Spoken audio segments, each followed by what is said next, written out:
የከተማና መሰረተ ልማት ሚኒስቴር ከተለያዩ የመንግስት የልማት ድርጅቶችና አጋር አካላት ከተባሉ ተቋማት ጋር በመተባበር ኢትዮጵያ ትገነባለች በሚል በአዲስ ኢንተርናሽናል ኮንቬንሽን ለ4 ቀናት የሚቆይ ኤግዚቢሽን አዘጋጅቷል። መርሃ ግብሩን ያስጀመሩት የኢፌዴሪ ምክትል ጠቅላይ ሚኒስትር ተመስገን ጥሩነህ የለውጡ መንግስት መሰረተ ልማት ለሀገር ግንባታ ጽኑ መሰረት ነው ብሎ በማመኑ በትኩረት እየሰራንበት ነው ብለዋል። ስሩ ካልጠነከረ ዛፍ ችሎ ሊቆምና ፍሬ ሊያፈራ እንደማይችለው ሁሉ እኛም የኢትዮጵያን ብልጽግና በጽኑ መሰረት ላይ ለማቆም እና ለማሳለጥ መሰረተ ልማትን በልዩ ትኩረት እየመራንና እያጠናከርን እንገኛለን።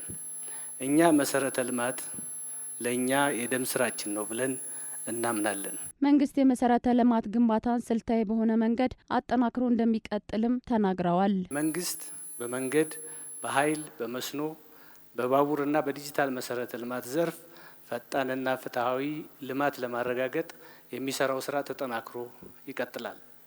ይህ ሳምንት በዘርፉ ያሉ ተዋናያን ተቀናጅተውና ተናበው እንዲሰሩ አዲስ አቅም የሚፈጥር ነው ብለን እናምናለን። ምክትል ጠቅላይ ሚኒስትሩ የለውጡ መንግስት በተለያዩ ዘርፎች በሰራቸው ስራዎች ስኬት አግኝቷል ያሉ ሲሆን ለአብነትም ያሉትን ጠቅሰዋል። በተለይም በመንገድ፣ በኃይል፣ በዲጂታል ምህዳሩ፣ በመስኖ፣ በአየር ማረፊያዎች ግንባታና ማስፋፊያ እንዲሁም በከተማ ልማት ረገድ ያስመዘገብናቸው ስኬቶች ኢትዮጵያ ለኢኮኖሚ መዋቅራዊ ሽግግር እየዘረጋች ያለችው መሰረት ምን ያህል የጸናና ጥልቅ እየሆነ እንደሚገኝ ማሳያዎች ናቸው። የከተማና መሰረተ ልማት ሚኒስትር ጫልቱ ሳኒ በበኩላቸው ከለውጡ በኋላ በሀገሪቱ የህዝብ ቅሬታ መነሻ የነበሩ ያሏቸው ፕሮጀክቶች ተጠናቀው ለአገልግሎት መብቃታቸውን አስታውሰዋል።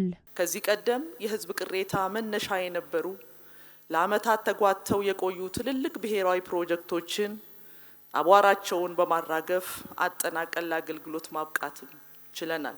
አሁን ላይ ፕሮጀክት ጀምሮ በአጭር ጊዜ በጥራትና በውጤታማነት ማጠናቀቅ በሀገር አቀፍ ደረጃ አዲስ ባህል እየሆነ መጥቷል።